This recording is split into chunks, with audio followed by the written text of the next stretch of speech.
Hello, my name is Keshwani. That's Keshwani, Keshwani. We are here because we want to prepare for GMAT. We have been solving for GMAT math problems, not solving for rather, solving GMAT math problems out of this book here, GMAT Review, the official guide, the 13th edition. If you do not own this book already, purchase one immediately. You're going to need it. The problem that we are about to solve is problem number 80 that you will find on page number 163, the very first problem in the second column. Page 163, and today is our lesson number 85. I have put down part of the problem on the blackboard already. Let's take a look at it.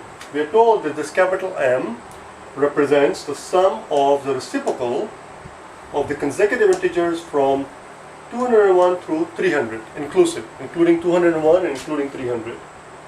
Here's the solution. What we have to understand here is that they are not asking for what is m. They are not looking for the value of m. That is not what they are asking. They are simply asking for the upper and the lower bounds on m. They are simply asking for the upper and the lower bounds of m. And we know that there are 100 of them. We know that there are 100 integers. There are 100 integers from 201 to 300. What we have to understand is that we're just trying to locate the lower limit on m and the upper limit on m, the capital M here, that is. What is the highest value it can possibly have and what is the lowest value it can possibly have. You understand? That's what it is. We're looking for the upper and lower bounds. If all 100 were, let's do it on the top. I'm going to erase all of this thing. I'm going to start from the top.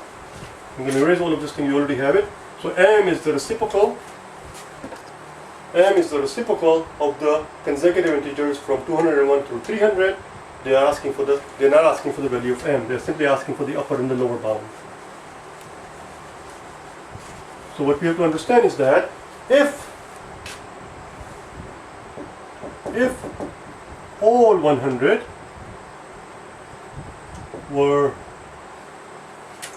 1 over 300, in reality what we have is not 1 over 300. In reality what we have is 1 over 201 plus 1 over 202 plus 1 over 203 plus 1 over 299 plus 1 over 300. 1 over 300. This is what we're looking for.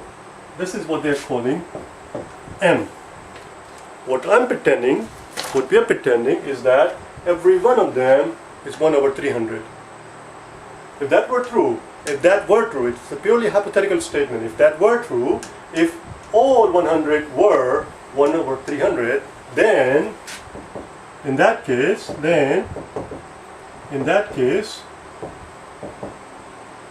sum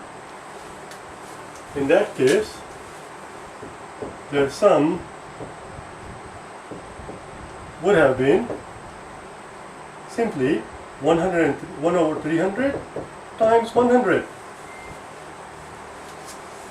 Their sum would have been, because there are 100 of them, and if each one of them was 1 over 300, their sum would have been 100 times the amount, which is simply 1/3.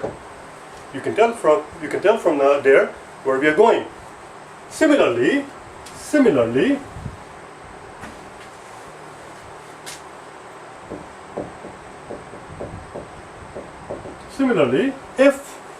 if all 100 of them were 1 over 200, now we're taking the upper bound here, 1 over 200, even though this one starts with 201.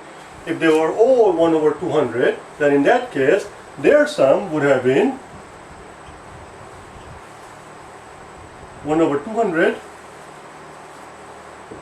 times 100, which is 1 over 2. Voila, that's it. We have our upper and lower bound. It has to be greater than, rather, not equal to. It has to be greater than, not equal to. Because obviously they're not all equal to. They are not all equal to 200, and they are not all equal to 300 in reality. They are different. They are more anyway. So the lowest value that m can have has to be more than half, or rather more than 1/3.